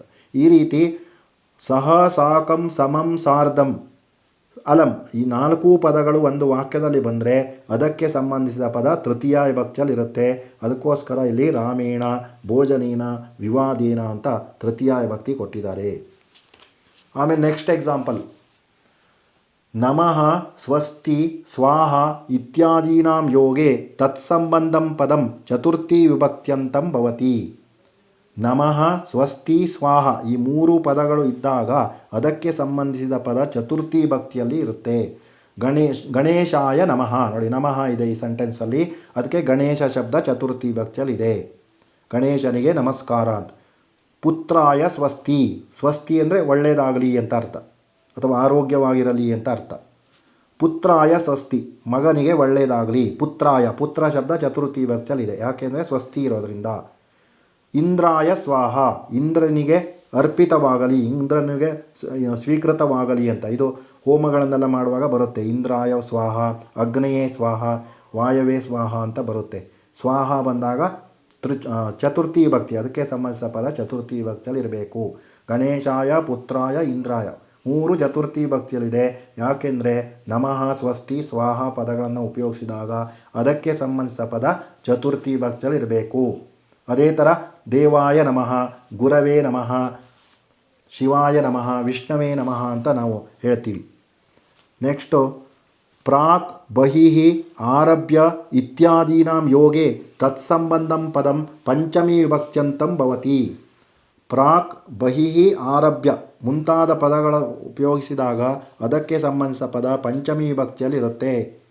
ಗೌತಮಿ ಶಾಲಾಗಮನಾತ್ ಪ್ರಾಕ್ ದೇವಂ ವಂದತೆ. ಗೌತಮಿಯು ಶಾಲೆಗೆ ಬರುವುದಕ್ಕಿಂತ ಮುಂಚೆ, ಪ್ರಾಕ್ ಅಂದರೆ ಮೊದಲು ಅಂತ, ಬಿಫೋರ್, ದೇವಂ ವಂದತೆ ದೇವರನ್ನು ವಂದಿಸುತ್ತಾಳೆ. ಇಲ್ಲಿ ಪ್ರಾಕ್ ಅಂತ ಇರೋದರಿಂದ ಶಾಲಾಗಮನಾತ್ ಅಂತ ಪಂಚಮಿ ವಿಭಕ್ತಿ ಇದೆ. ದೇವಾಲಯಾತ್ ಬಹಿಃ ಸರೋವರ ಅಸ್ತಿ. ದೇವಾಲಯದ ಆಚೆ ಸರೋವರ ಇದೆ. ನೋಡಿ, ಬಹಿಃ ಅಂತ ವರ್ಡ್ ಬಂದಿರೋದ್ರಿಂದ ದೇವಾಲಯಾತ್ ಅಂತ ಪಂಚಮಿ ವಿಭಕ್ತಿ ಇದೆ. ಪ್ರಾತಃ ಕಾಲಾತ್ ಆರಭ್ಯ ಉಪವಾಸಂ ಆಚರತಿ. ಪ್ರಾತಃ ಕಾಲದಿಂದ ಆರಂಭಿಸಿ, ಫ್ರಮ್ ಮಾರ್ನಿಂಗ್, ಬೆಳಿಗ್ಗೆಯಿಂದ ಆರಂಭಿಸಿ ಉಪವಾಸವನ್ನು ಆಚರಿಸುತ್ತಾನೆ. ಉಪವಾಸ ಇದ್ದಾನೆ, ಏನು ತಿಂದೇ ಇದ್ದಾನೆ ಅಂತ. ನೋಡಿ, ಇಲ್ಲಿ ಪ್ರಾಕ್ ಬಹಿಃ ಆರಭ್ಯ, ಪ್ರಾಕ್ ಬಹಿಃ ಆರಭ್ಯ ಬಂದಿರೋದ್ರಿಂದ ಅದಕ್ಕೆ ಸಂಬಂಧಿಸಿದ ಪದ ಶಾಲಾಗಮನಾತ್, ದೇವಾಲಯಾತ್, ಪ್ರಾತಃ ಕಾಲಾತ್ ಅಂತ ಪಂಚಮಿ ವಿಭಕ್ತಿ ಇದೆ. ಪಂಚಮಿ ವಿಭಕ್ತಿ ಬರಬೇಕು ಅಂತ ರೂಲ್ ಇದೆ ಈ ಮೂರು ಪದಗಳು ಬಂದಾಗ. ಪ್ರಾಕ್ ಅಂದರೆ ಮೊದಲು ಅಂತ ಅರ್ಥ, ಬಹಿಃ ಅಂದರೆ ಔಟ್ಸೈಡ್ ಅಂತ ಅರ್ಥ, ಆರಭ್ಯ ಅಂದರೆ ಆರಂಭಿಸಿ ಅಂತ ಅರ್ಥ. ಇವಾಗ ಅದ್ಯ ಆರಭ್ಯ ಅಹಂ ಉತ್ತಮ ರೀತಿಯ ಅಭ್ಯಾಸಂ ಕರೋಮಿ ಅಂತ ಹೇಳ್ಬೋದು. ಅದ್ಯ ಆರಭ್ಯ ಅಹಂ ದೇವಾಲಯಂ ಗಚ್ಚಾಮಿ ಅಂದರೆ ಇಂದಿನಿಂದ ಆರಂಭಿಸಿ ಆರತಿ ಹೇಳ್ತೀವಿ. ಆಮೇಲೆ ಗೃಹಾತ್ ಬಹಿಃ ವಾಹನಂ ಅಸ್ತಿ ಅಂತ ಹೇಳ್ಬೋದು. ಗೃಹಾತ್ ಬಹಿಃ ದೇವಾಲಯ ಅಸ್ತಿ ಅಂತ ಹೇಳ್ಬೋದು. ಈ ರೀತಿ ಪಂಚಮಿ ವಿಭಕ್ತಿನೇ ಬರುತ್ತೆ. ಬಹಿಃ, ಆರಭ್ಯ ಮತ್ತು ಪ್ರಾಕ್. ಕ್ರಿಸ್ತಾತ್ ಪ್ರಾಕ್ ಪಂಚಮೇ ದಶಕೆ ಕವಿಃ ಆಸೀತ್ ಅಂತ ಹೇಳ್ತೀವಿ. ನೋಡಿ, ಪ್ರಾಕ್ ಅಂದರೆ ಬಿಫೋರ್ ಅಂತ ಅರ್ಥ. ಆಮೇಲೆ 5ನೇ ನಿಯಮ, ವಿನಾ ಇತ್ತಿ ಅವ್ಯಯ ಯೋಗೆ ತತ್ಸಂಬಂಧಂ ಪದಂ ದ್ವಿತೀಯಾ ವಿಭಕ್ತ್ಯಂತಂ ತೃತೀಯಾ ವಿಭಕ್ತ್ಯಂತಂ ಪಂಚಮಿ ವಿಭಕ್ತ್ಯಂತಂ ವಾ ಭವತಿ. ವಿನಾ ಎಂಬ ಅವ್ಯಯದ ಸಂಬಂಧ ಇರುವಾಗ ಅದಕ್ಕೆ ಸಂಬಂಧಿಸಿದ ಪದ ದ್ವಿತೀಯ ವಿಭಕ್ತಿಯಲ್ಲೂ ಇರ್ಬೋದು, ತೃತೀಯ ವಿಭಕ್ತಿಯಿಂದನೂ ಕೊನೆಯಾಗ್ಬೋದು, ಅಥವಾ ಪಂಚಮಿ ವಿಭಕ್ತಿಯಿಂದ ಕೊನೆಯಾಗ್ಬೋದು. 3 ವಿಭಕ್ತಿ ಬರ್ಬೋದು ಇಲ್ಲಿ ವಿನಾ ಅಂತ ಒಂದು ವಾಕ್ಯದಲ್ಲಿ ಉಪಯೋಗಿಸಿದಾಗ. ನೋಡಿ, ವಾಯುಂ ವಿನಾ ಮಾನವಃ ನ ಜೀವತಿ. ವಾಯುಂ ಅಂತ ದ್ವಿತೀಯ ವಿಭಕ್ತಿ ಇದೆ. ವಾಯುನ ವಿನಾ ಮಾನವಃ ನ ಜೀವತಿ ಅಂತಲೂ ಬರೀಬೋದು, ತೃತೀಯ ವಿಭಕ್ತಿ ಇದೆ. ವಾಯೋಹೋ ವಿನಾ ಮಾನವಃ ನ ಜೀವತಿ ಅಂದರೆ ಪಂಚಮಿ ವಿಭಕ್ತಿ. ಅಂದರೆ ವಾಯು ಶಬ್ದ 3 ವಿಭಕ್ತಿಯಲ್ಲಿ ಕೊಟ್ಟಿದ್ದಾರೆ. ಯಾಕೆಂದರೆ ವಿನಾ ಇರೋದ್ರಿಂದ. ವಿನಾ ಅಂದರೆ ವಿದೌಟ್ ಅಂತ, without air we can't live ಅಂತ, ಗಾಳಿ ಇಲ್ಲದೆ ಬದುಕಲು ಸಾಧ್ಯವಿಲ್ಲ. ಅದಕ್ಕೆ ವಾಯು ವಿನಾ ಬರೆದ್ರೂ ಸರಿ, ವಾಯುನ ವಿನಾ ನ ಜೀವತಿ ಅಂದ್ ಮಾನವಃ ನ ಜೀವತಿ ಅಂದರೂ ಸರಿ, ವಾಯೋಹೋ ವಿನಾ ಮಾನವಃ ನ ಜೀವತಿ ಅಂದರೂ ಸರಿ. ಅಂದರೆ ವಿನಾ ಬಂದಾಗ 3 ವಿಭಕ್ತಿ ಬರ್ಬೋದು. ಇನ್ನೊಂದು ಎಕ್ಸಾಂಪಲು, ಆರೋಗ್ಯಂ ವಿನಾ ಸುಖಂ ನಾಸ್ತಿ. ಆರೋಗ್ಯವಿಲ್ಲದೆ ಸುಖ ಇಲ್ಲ. ನೋಡಿ, ಆರೋಗ್ಯಂ ವಿನಾ ಅಂತ ದ್ವಿತೀಯ ಬರಿಬೋದು, ಇಲ್ಲ ಆರೋಗ್ಯೇಣ ವಿನಾ ಸುಖಂ ನಾಸ್ತಿ ತೃತೀಯ ವಿಭಕ್ತಿ ಬರಿಬೋದು. ಆರೋಗ್ಯಾತ್ ವಿನಾ ಸುಖಂ ನಾಸ್ತಿ ಪಂಚಮಿನೂ ಬರಿಬೋದು. ವಿನಾ ಅಂತ ಬಂದಾಗ 3 ವಿಭಕ್ತಿಯನ್ನು ಬರಿಬೋದು. 3 ಸಹ ಕರೆಕ್ಟ್ ಅಂತ ಕೊಟ್ಟಿದ್ದಾರೆ. ಇನ್ನು ಅಭ್ಯಾಸ, ಏಕವಾಕ್ಯೇನ ಉತ್ತರಂ ಲಿಖತ. ಕಾರಕಂ ನಾಮ ಕಿಂ ಯತ್ ಕ್ರಿಯಾನ್ವಯಿ ತತ್ ಕಾರಕಂ. ಕಾರಕ ಅಂದರೆ ಏನು ಅಂತ ಅರ್ಥ ನೋಡಿ, ಇಲ್ಲೇ ಇದೆ ಫಸ್ಟ್ ಸೆಂಟೆನ್ಸು, ಯತ್ ಕ್ರಿಯಾನ್ವಯಿ ತತ್ ಕಾರಕಂ. ನೆಕ್ಸ್ಟು, ಕಾ ವಿಭಕ್ತಿ ಕಾರಕಂ ನ ಭವತಿ. ಯಾವ ವಿಭಕ್ತಿ ಕಾರಕ ಅಲ್ಲ ಅಂತ. ಷಷ್ಠಿ ವಿಭಕ್ತಿ ಕಾರಕಂ ನ ಭವತಿ ಅಂತ ಬರಿಬೇಕು. ವಿನಾ ಇತಿ ಅವ್ಯಯಯೋಗೆ ಕಾಹ ವಿಭಕ್ತಯ ಭವಂತಿ. ವಿನಾ ಎಂಬ ಅವ್ಯಯವನ್ನು ಉಪಯೋಗಿಸಿದಾಗ ಯಾವ ವಿಭಕ್ತಿಗಳು ಬರುತ್ತವೆ ನೋಡಿ, ಈಗ ತಾನೇ ಹೇಳಿದೆ. ವಿನಾ ಇತಿ ಅವ್ಯಯಯೋಗೆ ತತ್ಸಂಬಂಧಂ ಪದಂ ದ್ವಿತೀಯ ವಿಭಕ್ತ್ಯಂತಂ ತೃತೀಯ ವಿಭಕ್ತ್ಯಂತಂ ಪಂಚಮಿ ವಿಭಕ್ತ್ಯಂತಂ ವಾ ಭವತಿ. ಅಂದರೆ ದ್ವಿತೀಯ ತೃತೀಯ ಪಂಚಮಿ ವಿಭಕ್ತ್ಯಂತಂ ವಾ ಭವತಿ ಅಂತ ಬರಿಬೇಕು. 3 ವಿಭಕ್ತಿಗಳು ಬರಿಬೇಕು. ವಾಕ್ಯದೋಷಂ ಪರಿಹರತ. Correct the errors. ಭೋಜನಸ್ಯ ಪ್ರಾಕ್ ಹಸ್ತಪಾದೌ ಪ್ರಕ್ಷಾಲಯ ಅಂತ ಇದೆ. ಅಂದರೆ ಊಟಕ್ಕಿಂತ ಮೊದಲು ಕೈಕಾಲುಗಳನ್ನು ತೊಳೆಯಬೇಕು ಅಂತ ಅರ್ಥ. ಭೋಜನಾತ್ ಪ್ರಾಕ್, ಯಾಕೆಂದರೆ ಪ್ರಾಕ್ ಅಂತ ಬಂದಿದೆ ಈ ಸೆಂಟೆನ್ಸಲ್ಲಿ. ಪ್ರಾಕ್ ಬಂದಾಗ ಪಂಚಮಿ ಬರಬೇಕಲ್ವಾ, ಇಲ್ಲಿ ಷಷ್ಠಿ ಇದೆ. ಹಾಗಾಗಿ ಭೋಜನಸ್ಯ ಬದಲು ಭೋಜನಾತ್ ಅಂತ ಬರಿಬೇಕು. ನಗರಸ್ಯ ಅಭಿತಃ ಗ್ರಾಮಾಃ ಸಂತಿ. ನಗರಸ್ಯ ಅಭಿತಃ, ನಗರಂ ಅಭಿತಃ ಆಗಬೇಕು. ಯಾಕೆಂದರೆ ಅಭಿತಃ ಇದೆ ಈ ಸೆಂಟೆನ್ಸಲ್ಲಿ. ಅಭಿತಃ ಬಂದಾಗ ದ್ವಿತೀಯ ಬರಬೇಕು. ಹಾಗಾಗಿ ನಗರಂ ಅಭಿತಃ ಗ್ರಾಮಾಃ ಸಂತಿ ಅಂದರೆ ನಗರದ ಮುಂದೆ ಹಳ್ಳಿಗಳು ಇವೆ ಅಂತ ಅರ್ಥ. ಮಿತ್ರಂ ಸ್ವಸ್ತಿ. ನೋಡಿ ಸ್ವಸ್ತಿ ಬಂದಿದೆ, ಚತುರ್ಥಿ ಬರಬೇಕು, ಇಲ್ಲಿ ದ್ವಿತೀಯ ಕೊಟ್ಟಿದ್ದಾರೆ, ಹಾಗಾಗಿ ಮಿತ್ರಾಯ ಸ್ವಸ್ತಿ ಅಂತ ಚೇಂಜ್ ಮಾಡಬೇಕು. ತಕ್ರಸ್ಯ ವಿನಾ ಭೋಜನಂ ನಾಸ್ತಿ. ವಿನಾ ಇದೆ, ವಿನಾ ಬಂದಾಗ ತೃತೀಯ ಅಥವಾ ಪಂಚಮಿ, ಹಾಗಾಗಿ ತಕ್ರಂ ವಿನಾ ಭೋಜನಂ ನಾಸ್ತಿ ಅಂತ ಬರಿಬೋದು. ತಕ್ರೇಣ ವಿನಾ ಭೋಜನಂ ನಾಸ್ತಿನೂ ಕರೆಕ್ಟು, ತಕ್ರಾತ್ ವಿನಾ ಭೋಜನಂ ನಾಸ್ತಿ ಮೂರೂ ಸಹ ಕರೆಕ್ಟು. ತಕ್ರಂ, ತಕ್ರೇಣ ಅಥವಾ ತಕ್ರಾತ್ ಅಂತ ಚೇಂಜ್ ಮಾಡಬೇಕು. ಇಲ್ಲಿ ಷಷ್ಠಿಯಲ್ಲಿದೆ, ದ್ವಿತೀಯ ತೃತೀಯ ಪಂಚಮಿ ಬರಿಬೇಕು, ಯಾಕೆಂದರೆ ವಿನಾ ಅಂತ ಉಪಯೋಗಿಸಿರೋದ್ರಿಂದ. ನೆಕ್ಸ್ಟು ಚತುರ್ಥ ಪದಂ ರಿಕತ. ಅನಾಲಜಿ. ಸಂಪ್ರದಾನಂ ಚತುರ್ಥಿ ವಿಭಕ್ತಿ, ಅಂದರೆ ಸಂಪ್ರದಾನ ಕಾರಕ ಇದ್ದಾಗ ಚತುರ್ಥಿ ವಿಭಕ್ತಿ ಬರುತ್ತೆ. ಅಧಿಕರಣಂ ಡ್ಯಾಶ್ ಸಪ್ತಮಿ ವಿಭಕ್ತಿ ಅಂತ ಬರೀಬೇಕು. ಅಧಿಕರಣ ಕಾರಕದಲ್ಲಿ ಬರೋದು ಸಪ್ತಮಿ ವಿಭಕ್ತಿ. ಕರ್ಮಕಾರಕಂ ದ್ವಿತೀಯ, ಕರ್ಮಕಾರಕ ಇದ್ದಾಗ ದ್ವಿತೀಯ ವಿಭಕ್ತಿ. ಅಪಾದಾನಂ ಪಂಚಮಿ ವಿಭಕ್ತಿ, ಇಲ್ಲಿ ಪಂಚಮಿ ವಿಭಕ್ತಿ ಬರಬೇಕು. ಅಪಾದಾನ ಕಾರಕ ಇದ್ದಾಗ ಪಂಚಮಿ ಬರಬೇಕು. ನಮಃ ಚತುರ್ಥಿ ವಿಭಕ್ತಿ, ನಮಃ ಪದವನ್ನು ಉಪಯೋಗಿಸಿದಾಗ ವಾಕ್ಯದಲ್ಲಿ ಚತುರ್ಥಿ ವಿಭಕ್ತಿ ಬರುತ್ತೆ. ಸಾರ್ಧಂ ತೃತೀಯ ವಿಭಕ್ತಿ, ಸಹ ಸಾಕಂ ಸಾರ್ಧಂ ಸಮಂ ಬಂದಾಗ ತೃತೀಯ ವಿಭಕ್ತಿ ಅಂತ ಬರೀಬೇಕು. ವಾಕ್ಯಂ ರಚಯತ ಪರಿತಃ, ಪರಿತಃ ಅಂದರೆ ಸುತ್ತಲೂ ಅಂತ. ಇವಾಗ ಗೃಹಂ ಪರಿತಃ ವೃಕ್ಷಾಃ ಸಂತಿ ಅಂತ ಬರಿಬೋದು, ಅಥವಾ ಶಾಲಾಂ ಪರಿತಃ आपणाः ಸಂತಿ ಅಂತ ಬರಿಬೋದು. ಸಹ ಅಹಂ ಮಿತ್ರೇಣ ಸಹ ಶಾಲಾಂ ಗಚ್ಚಾಮಿ, ಅಥವಾ ಮಾತ್ರಾ ಸಹ ಶಾಲಾಂ ಗಚ್ಚಾಮಿ. ಬಹಿಃ, ಬಹಿಃ ಅಂದರೆ ಔಟ್ಸೈಡ್ ಅಂತ ಅರ್ಥ. ಗೃಹಾತ್ ಬಹಿಃ ವಾಹನಂ ಅಸ್ತಿ, ಗೃಹಾತ್ ಬಹಿಃ ದೇವಾಲಯಃ ಅಸ್ತಿ. ನಮಃ ದೇವಾಯ ನಮಃ, ಕೃಷ್ಣಾಯ ನಮಃ, ಶಿವಾಯ ನಮಃ, ಶಂಭವೇ ನಮಃ, ಆಂಜನೇಯಾಯ ನಮಃ ಯಾದರೂ ಬರಿಬೋದು. ಅತ್ರ ರೇಖಾಂಕಿತ ಪದಸ್ಯ ಕಾರಕಾಣಿ ನಿರ್ದಿಶತ. ನೋಡಿ ಇಲ್ಲಿ ಅಂಡರ್ಲೈನ್ ಮಾಡಿದಲ್ವಾ, ಅದು ಗೆರೆ ಎಳೆದ ಪದವನ್ನು ಯಾವ ಕಾರಕ ಅಂತ ಹೇಳಬೇಕು. ಭೀಮಃ ಬಕಾಸುರಂ ಹಂತಿ, ಬಕಾಸುರಂ ಅಂತ ದ್ವಿತೀಯ ಭಕ್ತಿ ಇದೆ, ಕರ್ಮಕಾರಕ. ಭೀಮಃ ಕರ್ತೃಕಾರಕ, ಇಲ್ಲಿ ಬಕಾಸುರಂ ಮಾತ್ರ ಕೇಳಿದರೆ ಕರ್ಮಕಾರಕ ಅಂತ ಬರಿಬೇಕು. ಭೀಮನು ಬಕಾಸುರನನ್ನು ಕೊಲ್ತಾನೆ ಅಂತ. ಸೀತಾ ಅಶೋಕವನೇ ಆಸೀತ್, ಸೀತೆಯು ಅಶೋಕವನದಲ್ಲಿ ಇದ್ದಳು. ಅಶೋಕವನೇ ಅಂತ ಸಪ್ತಮಿ ಭಕ್ತಿ ಇದೆಯಲ್ವಾ, ಅಧಿಕರಣ ಕಾರಕ. ಸೀತಾ ಅಂಡರ್ಲೈನ್ ಮಾಡಿದ್ರೆ ಸಪೋಸು ಕರ್ತೃಕಾರಕ ಅಂತ ಬರಿಬೇಕು. ಆಕಾಶಾತ್ ವೃಷ್ಟಿ ಭವತಿ, ಆಕಾಶಾತ್ ಪಂಚಮಿ ಭಕ್ತಿ ಇರೋದರಿಂದ ಅಪಾದಾನ ಕಾರಕ. ವೃಷ್ಟಿ ಅಂಡರ್ಲೈನ್ ಮಾಡಿದ್ರೆ ಕರ್ತೃಕಾರಕ. ಸೂರ್ಯಾಯ ಅರ್ಘ್ಯಂ ದದಾತಿ, ಸೂರ್ಯನಿಗೆ ಅರ್ಘ್ಯವನ್ನು ಕೊಡುತ್ತಾನೆ. ಸೂರ್ಯಾಯ ಚತುರ್ಥಿ ಭಕ್ತಿ ಇದೆ, ಸಂಪ್ರದಾನ ಕಾರಕ. ಅರ್ಘ್ಯಂ ಇಲ್ಲಿ ಕರ್ಮಕಾರಕ. ಈ ರೀತಿ 5 ಮೇನ್ ಆಯಿತಾ. ಲಘು ಉತ್ತರ ಇದು ಆಲ್ರೆಡಿ ಹೇಳಿದ್ದೀನಿ ನಾನು. ಕತಿ ಕಾರಕಾಣಿ ಸಂತಿ, ಎಷ್ಟು ಕಾರಕಗಳಿವೆ? ಷಟ್ ಕಾರಕಾಣಿ ಸಂತಿ ಅಂತ ಬರೀಬೇಕು. ತಾನಿ ಕಾನಿ ಅವು ಯಾವುವು ಅಂದರೆ 6 ಕಾರಕಗಳ ಹೆಸರನ್ನು ಬರೀಬೇಕು. ಇಲ್ಲಿದೆ ನೋಡಿ, ಕರ್ತೃಕಾರಕಂ, ಕರ್ಮಕಾರಕಂ, ಕರಣಕಾರಕಂ, ಸಂಪ್ರದಾನ ಕಾರಕಂ, ಅಪಾದಾನ ಕಾರಕಂ, ಅಧಿಕರಣ ಕಾರಕಂ. ತಾನಿ ಅಂತ ಬರೆದು ಇದು 6 ಪದಗಳನ್ನು ಬರೀಬೇಕು. ಅದು ಲಘು ಉತ್ತರ. ಷಟ್ ಕಾರಕಾಣಿ ಸಂತಿ ತಾನಿ ಅಂತ ಬರೆದು 6 ಕಾರಕಗಳ ಹೆಸರನ್ನು ಬರೀಬೇಕು. ಇಲ್ಲಿಗೆ ಈ ಪಾಠ ಮುಗಿದಿದೆ. ಮುಂದಿನ ಪಾಠದಲ್ಲಿ ಸಿಗೋಣ. ಯಾರ್ಯಾರು ನನ್ನ ಚಾನಲಿಗೆ ಸಬ್ಸ್ಕ್ರೈಬ್ ಆಗಿದ್ದೀರಾ ಅವರಿಗೆಲ್ಲ ಧನ್ಯವಾದಗಳು.